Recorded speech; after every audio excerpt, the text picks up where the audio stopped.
Value yourself away. Let those catch the air. Breaks up forest fire. Let's break, check yourself. Whoa, whoa, whoa. Let's break, check yourself.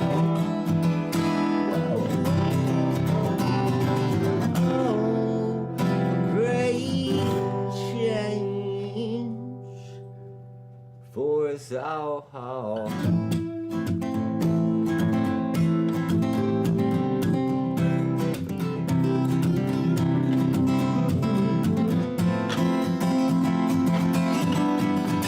Come back, stronger than you were before. You forget who you were before. Set your heart on fire. Come back,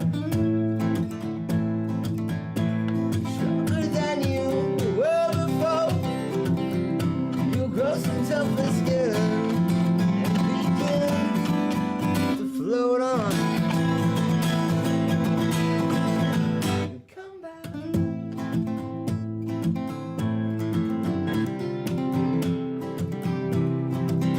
get yourself a last name, someone the same. Let's break, change us all. Whoa, whoa, whoa. Let's break, change us all. Whoa, whoa, whoa. Great change for us all.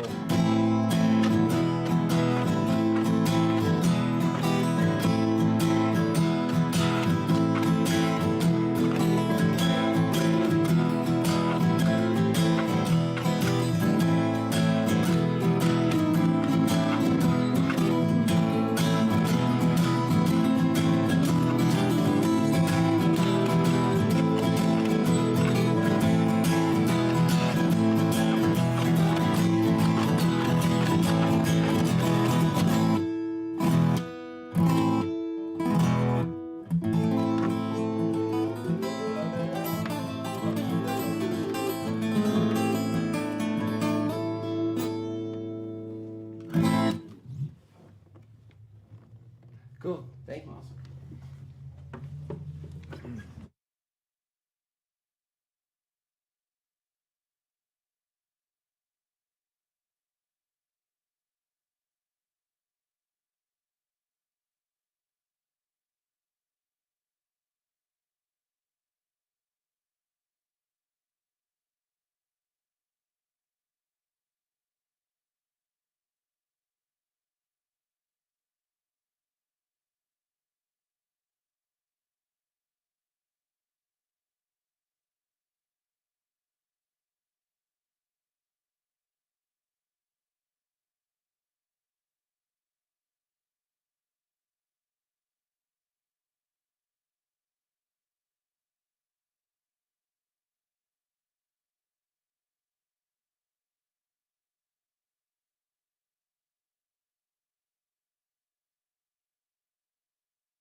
Welcome to the NEPA Scene Podcast, the only local live streaming podcast of its kind.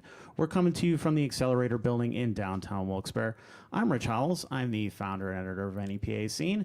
And tonight we're here with Williamsport experimental Americana band Old Kentucky Shark. Before they play the release show for their debut full-length album, Carry On, at Trail Brewing Company in Williamsport this Saturday, August 20th, We're going to talk about how the band formed, what experimental Americana music actually is, and how their sound developed. Traveling to and recording at the legendary Blackbird Studio in Nashville. The music scene in central Pennsylvania and their impression of Northeast PA. Winning the Big Break contest at Mohegan Sun Pocono earlier this year, performing at breweries, their upcoming shows in Northeast PA, much, much more. So please stay tuned for the full hour. We would love to hear from you guys. If you enjoyed that acoustic set at the beginning there, we're going to have something for you at the end as well, so make sure you stay to the end. We would love to hear from you in the comments section, so anything you want to throw out at these guys about their upcoming album or just anything in general, we would love if you participated in the conversation. Before we dive in, I just want to thank our sponsor, Special Guest, who has provided us with this great office space and equipment and everything to make this podcast and the website possible. Special Guest is a talent booking marketplace, making it easier for talented people to get discovered and booked. It was founded in 2017 by actor and comedian Damon Wayans Jr. alongside local entrepreneur Chris Jones. You can check them out at specialguestapp.com or download the app on iTunes or Google Play. They also just launched merchbooth.com, a free program to help artists and talent professionals create and sell merch online and in person at shows. Many local musicians are already using it right now, and so is NEPA Scene. So take a look at merchbooth.com. You can purchase all kinds of really cool shirts there and some custom designs that they actually make for the artists. So if you're in a local band, you should sign up. Hint, hint. Yeah. Parlor Beverages has also provided us with the best root beer out there now. They have root beer, birch beer, and butterscotch. You can get those at local grocery stores like Garrity's as well as online. And if you want it shipped to you directly, you can go to drinkparlor.com, use promo code NEPAScene for 10% off. Have you guys ever had Parlor? I have. It's delightful. Yeah, see, there you go. It's delicious. So yeah, we have some of that available. But tonight, considering these guys are going to be at New Trail Brewing coming up, I decided to run up to Wegmans quick and grab some New Trail Brewing. I've actually never had any of their beers before. It's canned in Williamsport.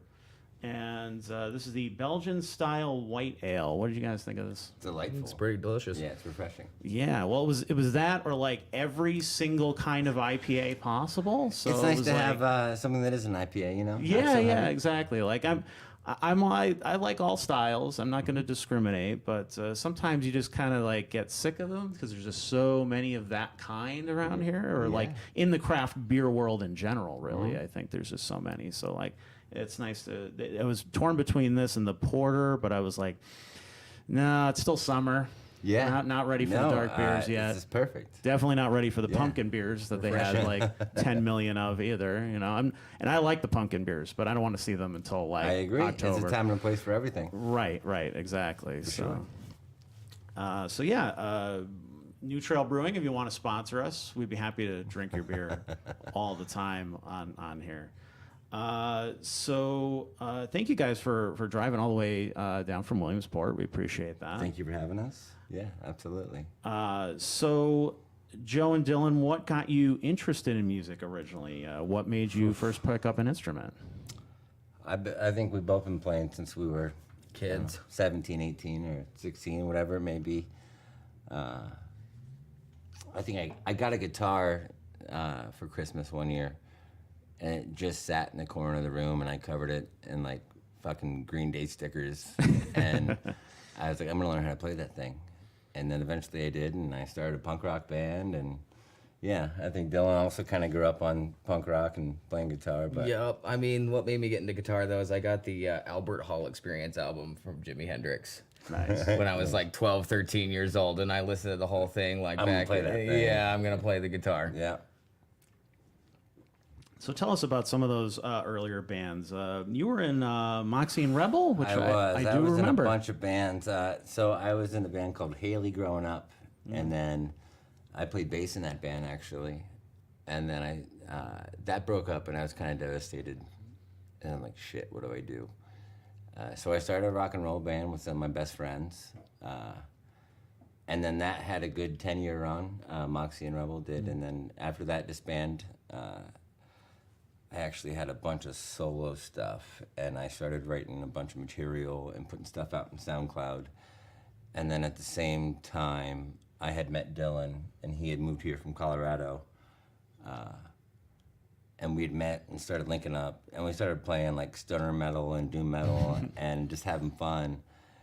And then I was like, hey man, I have a whole bunch of like solo, like acoustic, folky, but want to be a little more heavy material. And he ended up playing slide, and I loved his sound. I fell in love with the way he played slide. It wasn't like traditional blues, busy. It was airy and ambient, kind of. Yeah. It kind of adds like another layer there. For sure. How about you? Did you have other bands before this? Not really, man. It always had kind of fallen apart. But no, funny story how I met Joe. Like, we met through a mutual friend when I first moved here, and I was looking to get into the music scene, and I handed him a napkin at a bar with my phone number on it that says Dylan plays guitar I with my might phone that number. napkin, actually. Dylan plays guitar. But it's been fun. So how did this band end up coming together? How did all you guys form Old Kentucky Shark? Well, like I said, I had all that solo stuff, and then I've never been a solo artist. I've always needed help putting songs together. And meeting Dylan, and I think I started playing with John, our drummer. He was my roommate. We lived together for some years, and then got a couple guys, and it kind of happened. And then we're like, hey, this stuff doesn't suck. Let's try and play some of it live. They kicked a guitarist out for me. We did.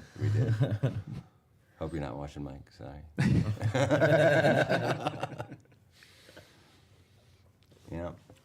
No, I mean, the first time I played with him was at an open mic night in a bar. Dylan got drunk, and I could tell that he hadn't played a lot live, and he was on. I was loving every he minute got on of his it. knees at one point. I'm like, oh shit. I'm like, he's having a really good time, and he's a great player. I'm like, I should see if he wants to get together. Yeah. So how did you guys kind of develop that sort of layered sound that you guys have? Well, Man, it just kind of happened, really. yeah. We all started playing together. I started to kind of write some guitar lines to his solo stuff. Ended up becoming kind of a more ambient sound, I feel like added with that kind of cool Americana, like almost Appalachian sound. And some bands, like all four of our members probably had a different album playing on, in their car at the time. So like, it's not like we're all like super, and we all had very different influences, I think. So it brought some interesting things to the table. Yeah, I think I may write some stuff that may be a little black and white, and these guys colored it up so nice that I couldn't have asked to play with a better group of guys, Yeah, that's a nice metaphor there. Thanks. So, choosing the name, I assume you guys are big Space Ghost fans? I think we all grew up on Adult Swim. And then coming up with a name for a band, It's always a challenge. it really is. Everything's taken, and the industry is so saturated that it was almost kind of a joke to us. And then we were just kind of like, all right, well, it doesn't matter what your name is. It has to do with the art and the music you're putting out. And Phibbs had, our drummer John had commented on an old Space Ghost episode that had Willie Nelson in it. Old Kentucky Shark, and that's kind of how it came about. Kind of stuck with it and ran, and now everyone just asks us a bunch of stupid questions. Yeah, try to figure out Are you where the hell. from? There's no sharks in Kentucky. Are you guys from Kentucky? Like, no, we're from Central Pennsylvania. It was a cool name, just like. I hope you like the music. We all drove through Kentucky once. We have done, on the way to Nashville, we definitely did.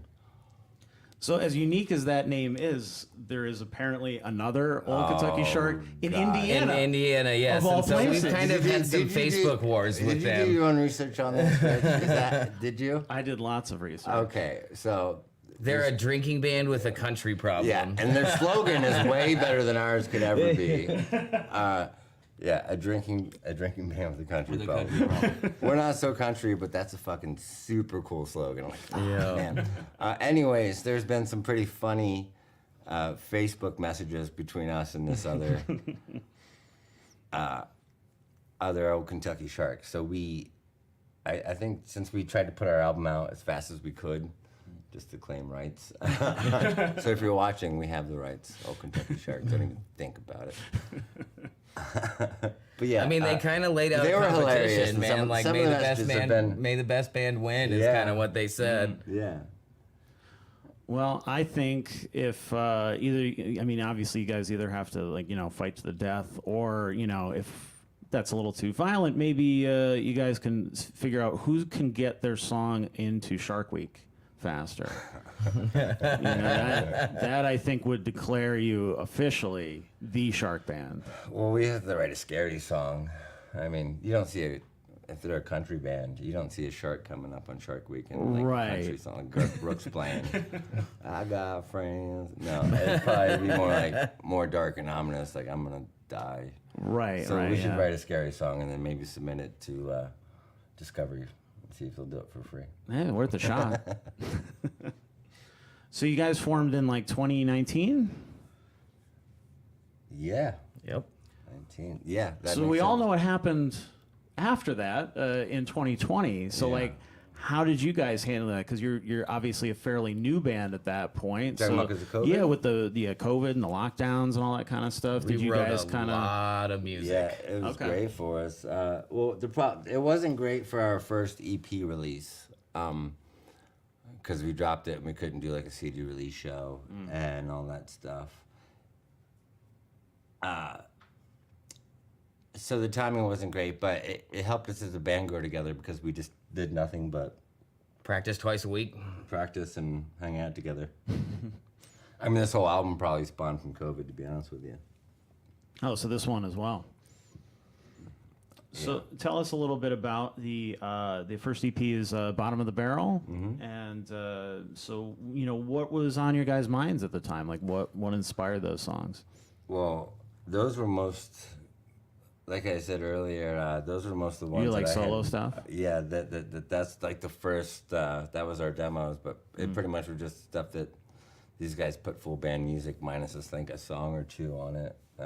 Devils and Demons, I believe, was That's the one that we the wrote first all song we wrote as together. a band, and there's Yeah. a video for that on YouTube as well. But no, that whole process was super wild. Going to Nashville and recording, we were blessed to. We had a friend, David Chuberka, who went to a local music school in Williamsport called the Uptown Music Collective, and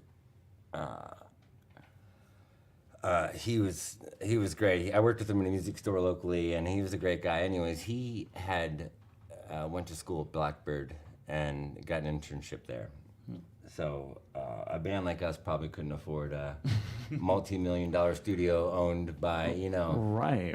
like Ed Sheeran records there. So we're like, we don't have any business fucking being here. Regardless, so for a band recording a demo, it was a pretty wild experience. I mean, we flew down to Nashville 3 times. drive-in, and Wow. we put a lot of work into a 5-song demo, which a lot of bands probably wouldn't do. But But I it was a think- cool experience. super cool experience. It really was. It was beautiful.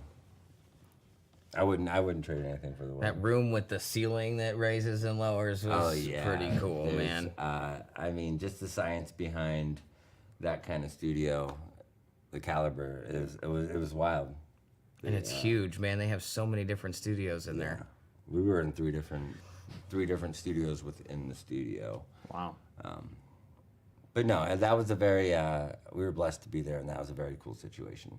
Nice. So, what was the travel like? Did you guys get to see anything out there? Any fun stories from the road or anything, or from flying back and forth? We had plenty of fun times in Nashville. Nashville was a lot. It was. We went to that honky tonk and like got stuck in the crowd. Like there were just so many people packed in this tiny little bar. It was like a country nightclub. It was like a nightclub, like you're at Secrets in Ocean City that you can't get out of, and you just want to fucking leave. Watching this lady like scream at the bouncer to like get out of the way. It was out of control. It was a lot, but no, we had a great time. I have some pretty funny videos of the local talent there is amazing. Me and Dylan at some bars. Drinking and singing along to some of the local acts. It was wild. What's it? Broadway. That's just, it's overwhelming with how many people. I found out that it was not the bridesmaid, The bridal shower. No, not bridal shower, bachelorette party. bachelorette party. Number one Capital of the bachelorette US. party in the U.S. I was like, why is there all these like women here like wasted, like in groups of like 20 and There's like more drunk people on the side of the road than Vegas. yeah, 200,000 Karens and a bunch of people selling fake weed. It was a very interesting experience. Yeah, that dude that just rolled up in a van and started just handing branches of fucking cannabis out. If it was cannabis, who knows what? That's probably just hemp. Yeah. Anyways. You didn't try any of that stuff? You stayed away from all that? Not in Nashville, yo. No, we have a good time, for sure. Yeah. All right, so when did you start work on the full length then? Year ago. We've been working on the album for a whole year. It seems like. Yeah, just no, kind of like it's a year. I think fucking September absurd. marks when we like kind of went in and did our Yeah. rough recordings September would be a of the year. whole So it took whole us a album. long time. But I wouldn't trade anything about the full length for the world. I haven't been more proud in something I put out in a long time, and I'm very thankful for it. So And some of the songs kind of got written along the way too. You know, Yeah. like we had kind of a rough idea, and it changed as we moved through it, and it's kind of cool to watch a song evolve inside the studio. we wrote songs as a band, and then after we recorded, I'm like, oh, what do you mean this part's wrong? I've been playing this for like a year and a half, but because you're in the studio, you know, you hear everything a lot more intimately. Right. Now, did you record that there too, or? We did not. We have a friend, Brady Hartman. Thank you very much. He's a local producer. Runs Hodgepodge Records, and He's did a lot for us. I'm very thankful for.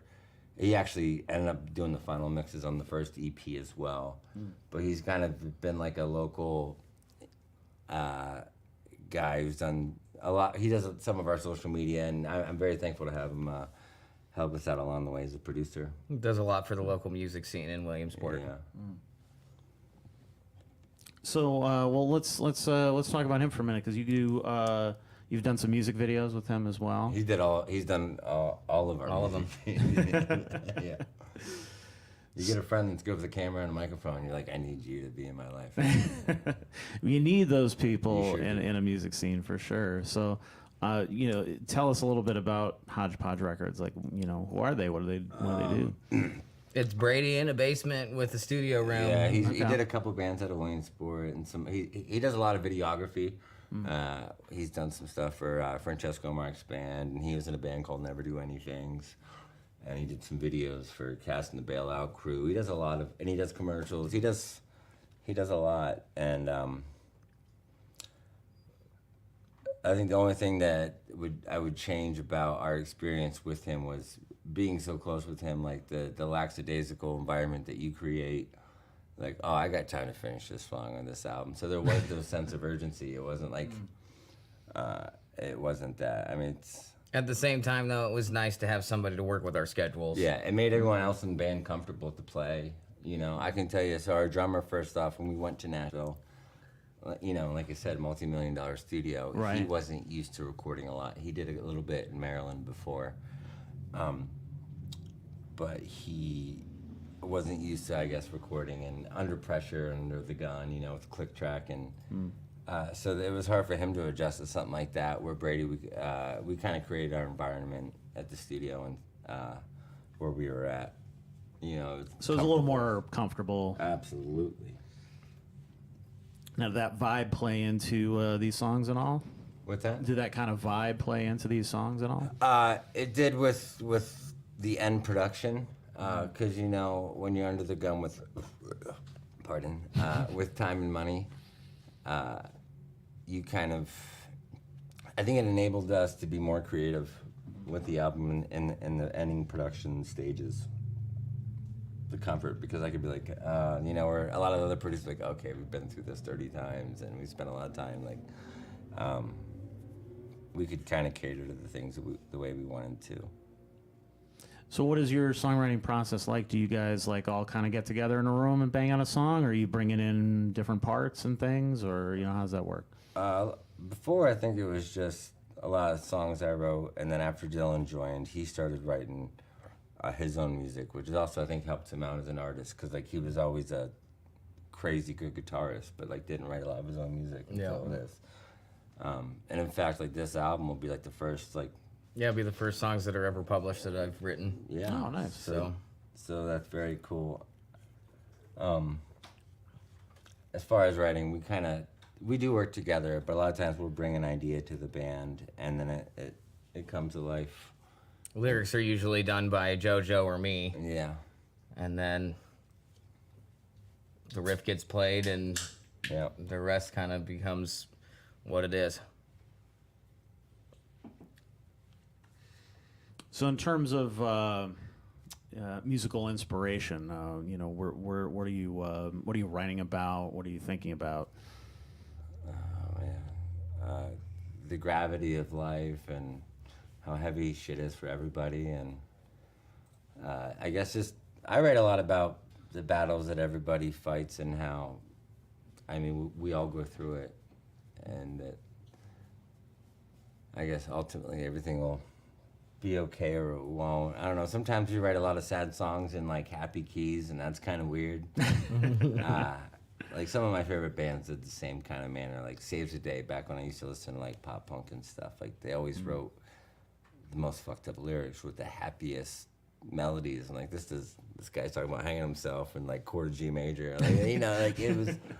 But I don't know, we try and write about relative experiences. I think before, growing up, you just write about whatever's easy, women and stuff, and now there's so much going on, it's hard to even pick a heavy subject to write on. But I guess I write a lot about situations people go through. And about surviving them too, like surviving and moving on, and I'm assuming that plays into the title then. Carry on. Yeah. We've all been through stuff, whether it be loss or maybe vices or addictions that we've all have to overcome, that we just want the best for everybody around us,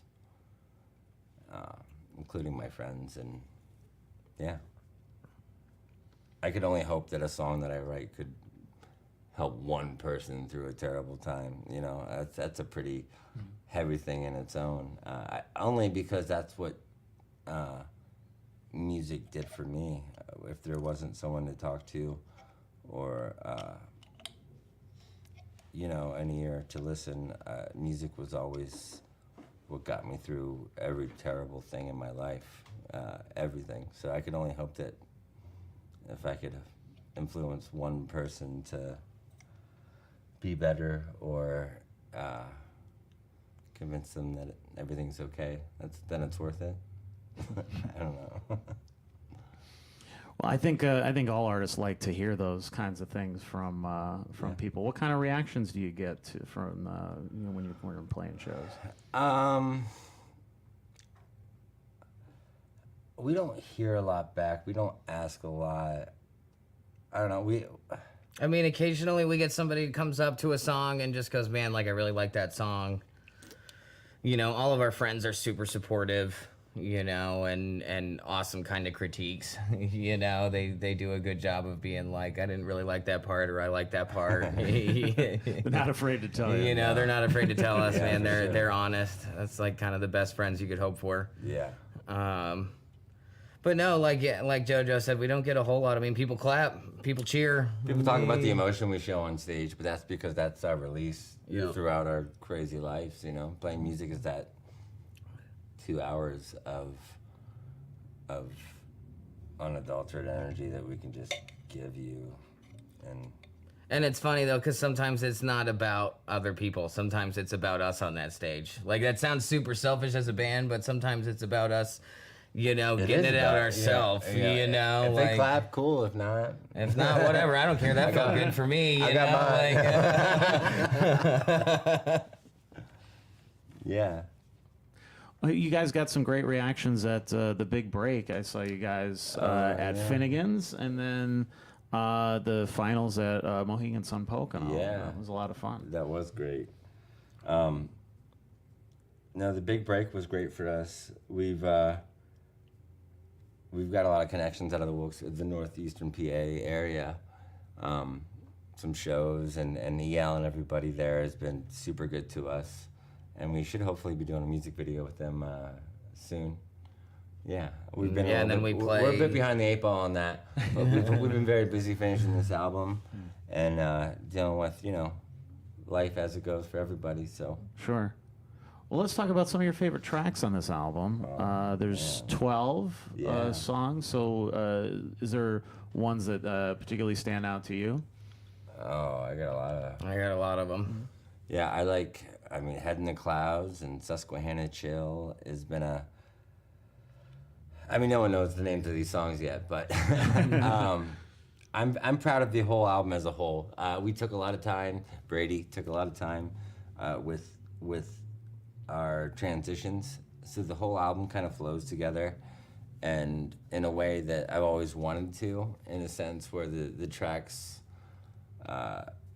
go together very well. You can listen to the whole thing as a whole, and it blends.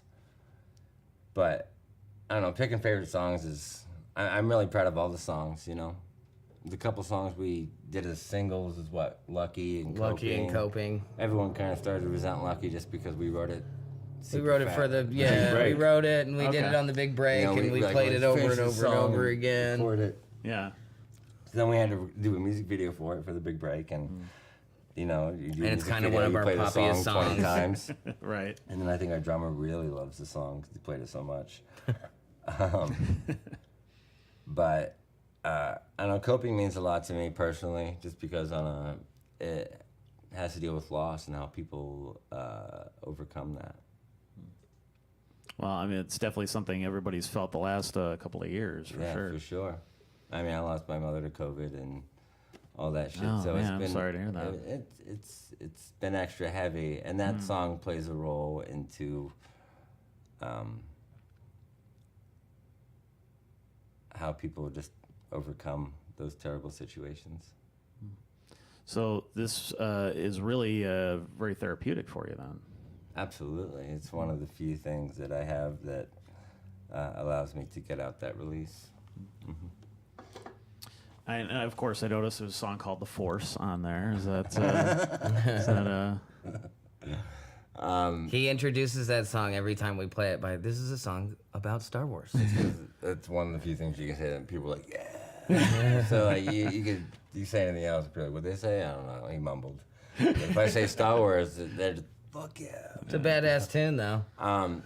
It is a badass tune. I'm pretty stoked on that song. It's definitely about Star Wars, and there's kind of some innuendos and stuff. It's not directly, but it sure is. It works. Yeah. In fact, that's an idea for the music video. I have an idea for a music video which we might be doing with the Big Break for that song. Well, those fans, they are obnoxious and just have to flaunt it all the time, and it's just, oh man, Star Wars fans, they are the worst. Aren't they? Yeah, terrible. Self-empowered, starting podcasts, just talking there. Exactly. It's awful. Ugh. So anyway, there's you mentioned the song Susquehanna Chill. So on this album, was the area of central Pennsylvania kind of an influence on the album, or in the sound or the lyrics at all? I think that's inevitable, just because of that's where we grew up. You can't help but be influenced by your home. Right. And that comes with goods and bads. There's a bunch of negatives and positives involved in that song. I think a lot of people grow up resenting where they grew up, and they kind of make it like, I don't know, it becomes a negative thing for you when I don't know what I'm trying to say. I guess I feel like a lot of people grow up presenting their own towns, and maybe later in life they're like, oh, this isn't so bad to live. But it comes with that song's about the good and bads of living in a vacuum valley, a small town that you feel sucked into. Yeah. The goods as in like the people that you can never replace, and the bads as in the routines that you get in that you can't get out of and get stuck. Actually, I think that's very relatable to northeastern Pennsylvania too. A lot of Pennsylvania towns. Yeah, I guess it's just a for maybe Philly Pennsylvania and thing. Pittsburgh. Yeah. Right. Yeah, well, they're their own ball game altogether. I'm proud. Yeah, and I do love going to Pittsburgh. Don't get me wrong. It's one of my favorite cities. But yeah, there's definitely that you get that feeling around here, and that's kind of what like I try to combat a little with this and with the website and everything too. Is kind of like there are really cool people here doing cool stuff. You don't have to complain about the area all the time. It's not that bad all the time. Yeah. You know, it definitely has its issues. You create your own environment, so for sure. If that's not, Absolutely, you want to see something change, you gotta be the make it change. happen. You do it. Absolutely. Oh, you hate this place? Move. Yeah, exactly. I mean, No, it's they would easier much rather said than done, complain. but yeah, for sure. No, they would much rather complain. I think they're kind of set We in as their people ways. definitely we create our own destiny. Yep. That's when everyone that I love personally to be the best person that they can be. And if being here isn't making them that best person, so be it. Or the kind of people that call you during a podcast, unbelievable. Unbelievable. I can't. The audacity. Right? Just rude. So, obviously, we report a lot on the northeastern Pennsylvania music scene. We don't always get to central Pennsylvania. We do every once in a while. What is the music scene like there? It's actually pretty good. In Williamsport, there's a lot of blues. There's a lot of talent. There's probably more talent than there is venues and capacity for. For sure. I've been. There's a band from Williamsport that's in the Big Break contest this year, the Boog, and those guys are great. I've had the pleasure of playing with so many talented people in Williamsport. It's kind of just, it's overwhelming. It's impressive, man. It is impressive for a tiny town. For a tiny town, I mean, the Uptown Music Collective puts out some. They just breeding savants of kids that are just. They're making the kids that you watch on YouTube be like, I'm done. This kid's 13 years old. No, I mean, we went and Playing watched. Victor Wooten, Yeah, Right, we went and watched that one the Uptown Music Collective band with Levi and those two kids. And everything they do is impressive, but we do come out of a very busy music community. And I'm assuming there's nobody that sounds like you guys. You probably stand out from the pack. I would. A little bit, yeah, but that's because we don't play a lot of covers. We recently tried to dabble. We do dabble in some. But we definitely make them our own. Yeah. I don't know. I like to think we have a sound of our own. I don't want to think that we're original, because everything comes from something and it's taken from somewhere. But I think we have our own sound for sure. Now, does that work in your favor, or does that work against you? Do you think, Both, in terms of like Yeah. If we were playing 3 hours of covers, we could right? probably We'd make a lot more more money money. and play other places. Or if we wanted to play an acoustic, stripped down set to cater to these places. But playing rock and roll for a long time kind of make me like either feel two ways about it. It's either like, fuck you, I'm not going to cater to your sound, I'm going to play as loud as I'd like to. Or it's like, oh, I like money. I should probably just like start learning how to accommodate to certain venues. Right. Old Kentucky Shark was another answer to that problem in my life, where like, okay, well, I'm hoping to be able to cater to different audiences and be able to play different venues. So we do some acoustic sets. Dylan and I have done quite a few together. Yeah. It's challenging turning our music to acoustic. Oh, though. it is. It is. Like I said, I'm not a solo artist, so I need every single person behind me. I like the drums and the bass to cover up all my mistakes. Dylan always sounds good. I don't know about that, But So when you're able to strip down a song, or what are you looking for, like the essential parts that kind of still make it happen? You know, how do you do that? yeah, try and we kind of have a formula of like a poppy intro with a cool different verse and kind of a standard chorus, and then like we flip the song upside down. Okay. You know, like all of a sudden it takes a completely different turn that you're that you're not I have expecting. to sing differently, which is it's hard. I wouldn't say it like I'm not naturally gifted like some of my friends who are. You know, I have a couple. Like I said, being from Williamsport, we have so many blessed and gifted friends. I don't think I'm naturally gifted as a singer, so I have to try harder to like sound good. So when we strip down a song, I have to try even harder to not sound like shit because there's just two of us and not four people, you know, playing loud music. Yep. And Dylan and I have also been working hard to try and start doing harmonies. Like he wasn't a singer before, and he's been singing, and we're trying to make our way in this rocky world.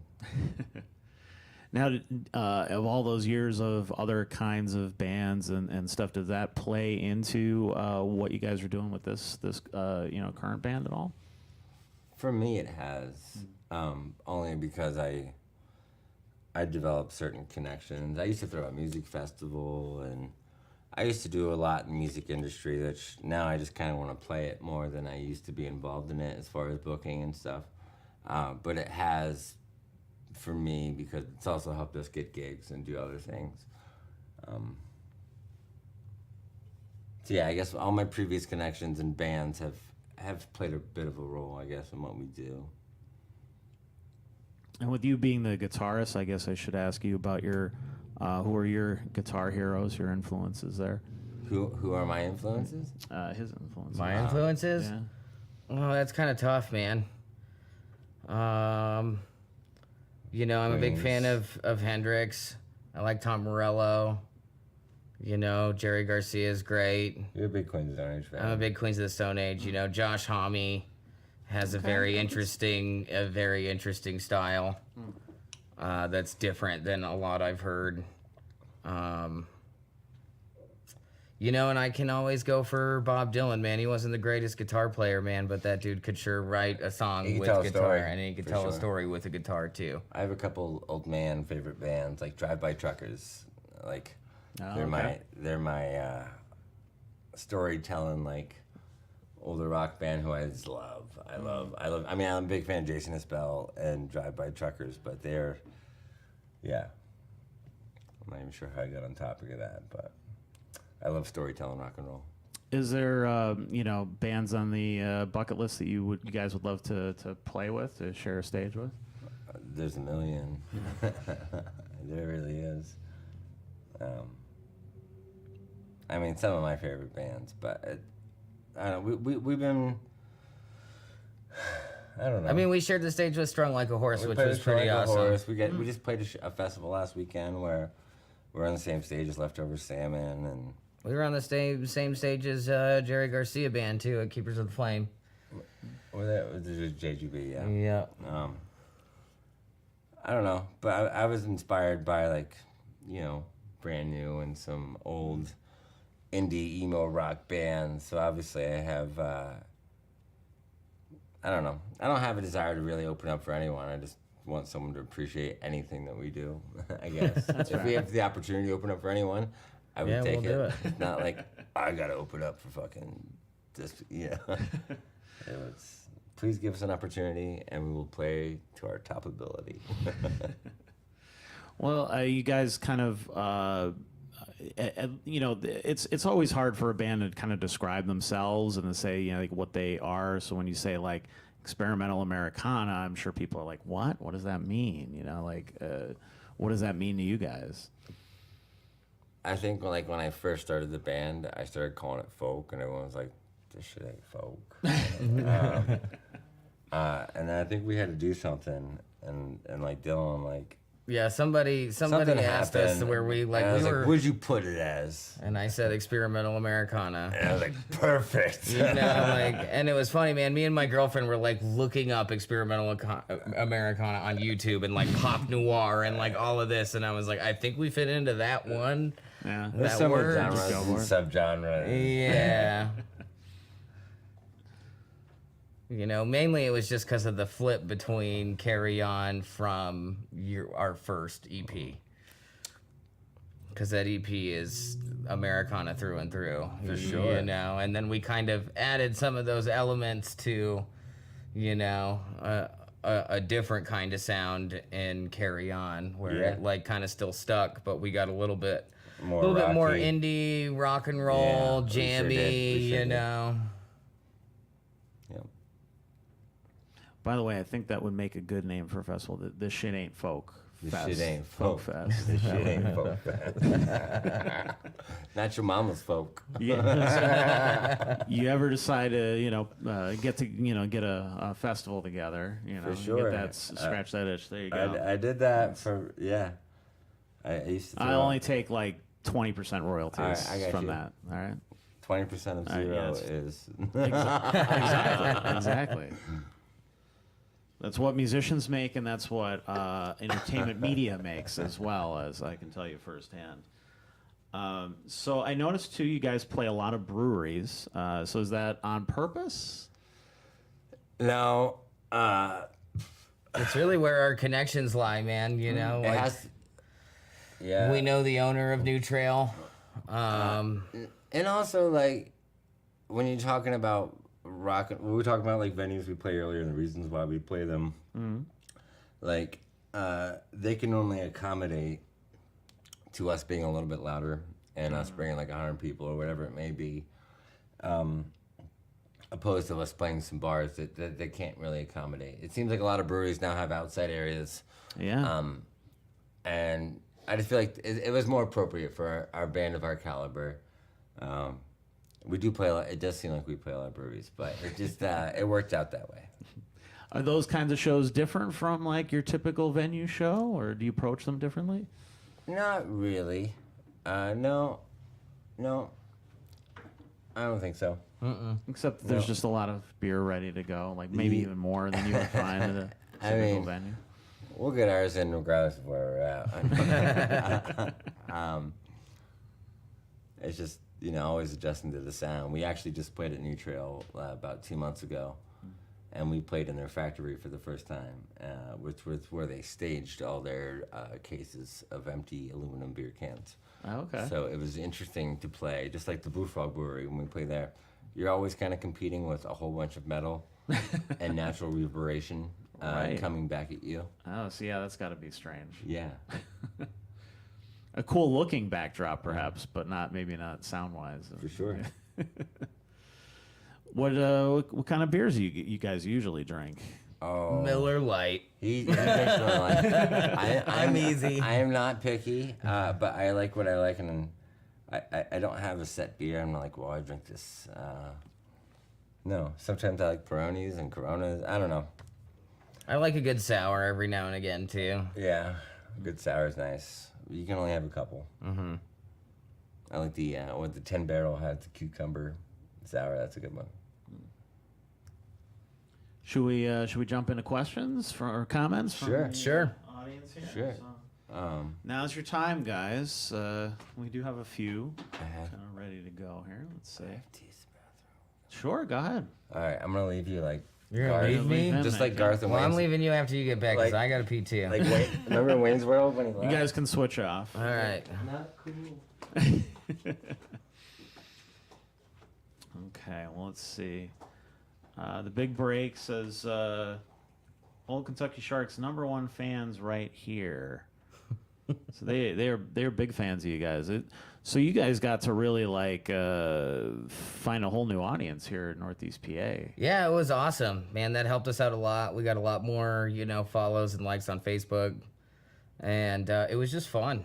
We got to play 2 shows up here, and EL's great, John Fry's great, and just kind of the whole Battle of the Bands thing was a lot of fun. That was the first time we'd ever done that, and I've ever done that personally. It was pretty fun. Nice. Let's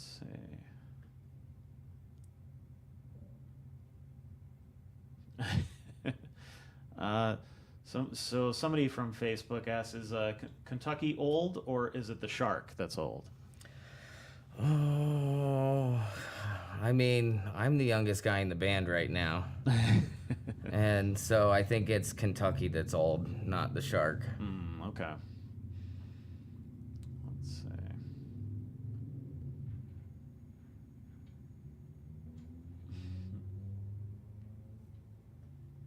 Oh, okay. What inspired the EP cover art?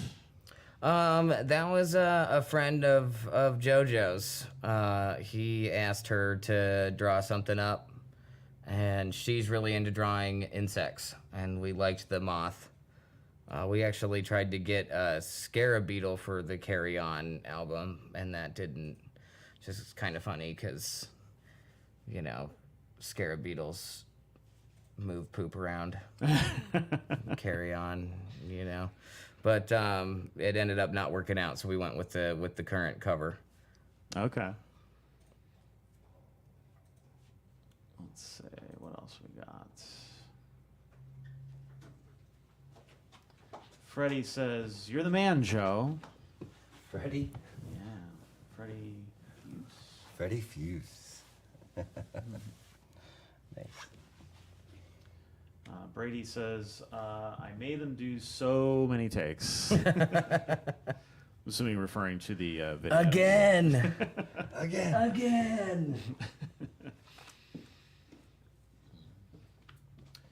Robin says to keep doing you, guys. So, let's see.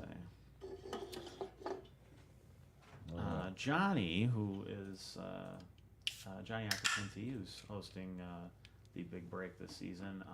Backstreet Boys or NSYNC? Oh. Very important. Oh,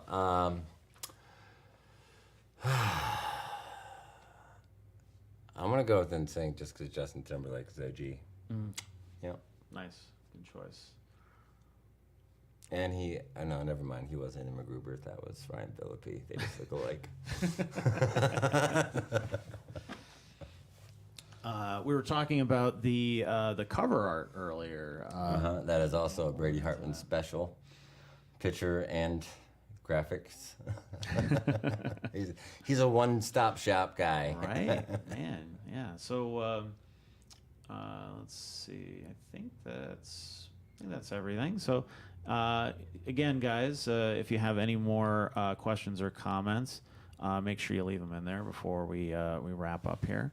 We're also talking about the big break and how you guys were able to kind of establish a little bit of an audience here in Northeast PA. Yeah, it was a blessing because it's always hard to reach foreign audiences. You have your group core and they could come to every one of your shows. That doesn't matter if you're trying to reach people to hear your music. So once the big break happened, that kind of opened up a whole audience in Scranton, Wilkes-Barre, and shows and everything. So we were very grateful for that, and we're not done with Northeast and PA. Yeah. So you guys have some stuff coming up. You're going to be at the Stone House in Carbondale on Friday, August 26th. That is correct. The Mad Twisted Music Festival, which we just talked about on a previous episode. And that's at room 221 in Dixon City on Saturday, August 27th. I mean, Scranton/Dixon City. People just kind of, Scranton just kind of takes over all those other little towns. But So, what was your kind of impression of Northeast PA so far? You know, I think people around here are very opinionated, but Well, you guys coming from a little bit. We might have a bit of a distorted view because coming to the break, like they already had some of an audience maybe to help us. Right. Where if you're a stranger coming into northeastern PA and you're playing some of these venues, it might be a little more difficult. So it was nice coming into like I said, a new area and having a couple people that weren't the other bands or girlfriends watching. Right. Whatever it may be. So it was definitely nice to see some New Year's and have some New Year's, and the ones that stuck with us. John Fry's also been pretty good to us. He was a blessing to me. He took care of us with, we did a recording at Special Guest, which never really released, but they're taking care of us with the merch booth app that you talked about earlier. We signed up for that, and John will be there at our CD release show with a new T-shirt. Oh, very cool. Kind of exclusive to. It's exclusive to the CD release show. Okay, I'm pretty cool. excited. Yeah. Nice. So tell us about what you have planned for this release show. Well, we're gonna play the album in its entirety from front to back. Nice. We have, like I said, merch was gonna be there. There's gonna be some nice food trucks there. My buddy Leonard's Backyard Bistro, and the wonderful crew at Trail Brewery will be there taking care of us, and we're very excited to just share the album. It's not like a giant release as far as but we're just so proud of the album, and I just can't wait to get it in everyone's hands. So I felt that it'd be nice to do at least maybe one show where we play it from front to back, and Right. For friends and family at least, or whoever may be there. But next Saturday is this Saturday. Holy shit, we're in 2 days Yeah, from now. it's this Saturday. Yep. The 20th from 7 to 9 at Trail Brewing. If any of you open ears have anything to do, head on down to Williamsport, Pennsylvania. New Trail, New Trail, Pennsylvania. New Trail, Pennsylvania. There we go. Yeah. It's Williamsport. In Williamsport, Pennsylvania. Williamsport. Home of Little League World Series. You might have heard of it. It's on ESPN. Bunch of 15-year-old kids that are 6'4" with mustaches. Now, are you doing a physical release at all, or are you doing it all digital? We have we ordered some CDs, depending on how everything pushes, maybe some vinyl, but we have we have a limited run of CDs. And like I said, it's available. It'll be Apple and Google, and Spotify, all that stuff. Amazon Music. Amazon, yep, all the good stuff. Okay. And so, what's next for you guys after that? After the album is out and you kind of get the release show out of the way, what are your plans for the rest of the year? Normally, a band's gonna be like, "I'm gonna hit everything by storm," but we are going to take a step back because we've been so busy. Finishing the album was pretty exhausting, and we just have a lot going on. Where we're gonna market it and see what we can do with it. So we're gonna play. We have a couple shows lined up through October. We're gonna take a break after that and just push this album and We'll probably learn some new songs and some new covers and kind of probably grind it out until December or January. We're gonna go back into COVID hibernation where we just lock ourselves in a basement and write some music and write a new set and Okay. So the plan, I mean, we're not gonna disappear from playing shows, but we are going to take a step back from playing live for a minute and push this album through the winter. Yep. So if you are interested in seeing Old Kentucky Shark, you better get out to these next couple of shows. So we got the Williamsport show at New Trail Brewing, and we got the local shows to us here in Northeast PA coming up. The Stonehouse in Carbondale, which is a great venue for a lot of really big and talented musicians in Northeast PA. So Make sure you check that one out, or come to the Mad Twisted Music Festival in Dixon City on Saturday, August 27th. That's going to be fun too. Is there anything else you guys want to talk about? Let's see. We have one more comment there. Somebody says just as Facebook user. I don't know what that means. Okay. I heard the album and it's amazing from start to finish. So somebody's already bootlegging your album. Oh, I did send out 4 or so copies to trusted individuals. So whoever that may be, they're probably a reliable source, and thank you for saying so. So, yeah, no, thank you for your time, Rich. This has been great. Yeah, no, thanks for coming on. So this is really like your first kind of big interview, really. Yeah, we haven't done. I mean, the band is still relatively. Like I said, we formed in a minute ago, but COVID. So really, we didn't do anything until last year. Truthfully. Well, no, I appreciate you guys coming on and making the drive up here and stuff. So thank you, NEPA Scene and special guest app and everyone for taking care of us here in Wilkes-Barre. Yep. All right, so we'll run these on here one more time here. There we go. So the album release show, Old Kentucky Sharks' debut album, Carry On, comes out this Friday, August 19th, on all major streaming platforms, and their free album release party. No cover. That's right. So free album release party will be held the next day on Saturday, August 20th, from 7 to 9 at New Trail Brewing Company in Williamsport. And if you missed that, make sure that you check them out August 26th and August 27th in the area. So you guys want to do one more song for us? Yeah, we'll do one more song. Yeah. All right, cool. Cool. All Thanks, right. Rich. Thanks, Yeah, NEPA thank you Scene. so much. Absolutely. I'm Yeah. going to head off to the left here, so you guys you get set up and you go do your thing. Cool.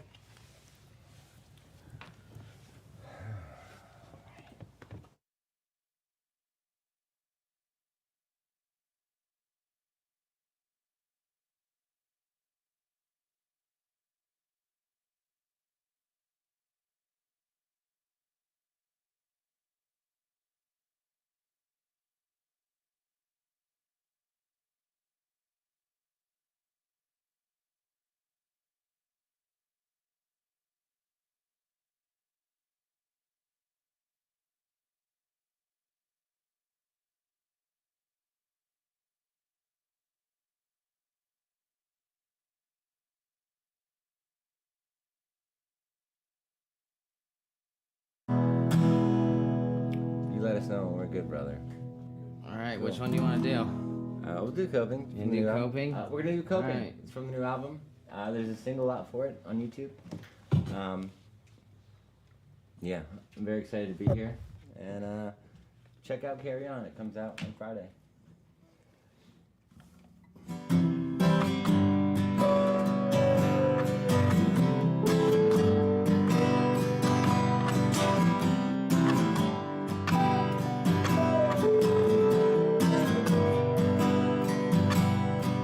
I've been trying hard, putting you death to rest.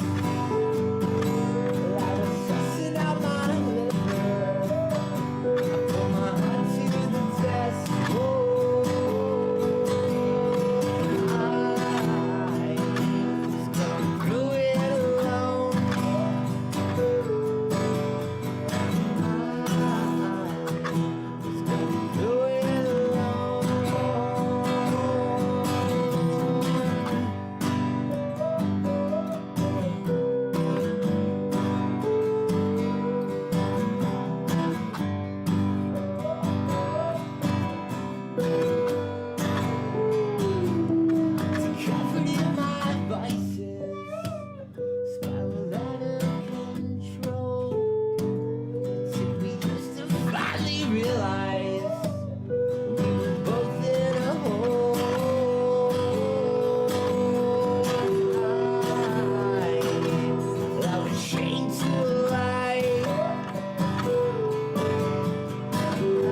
dad.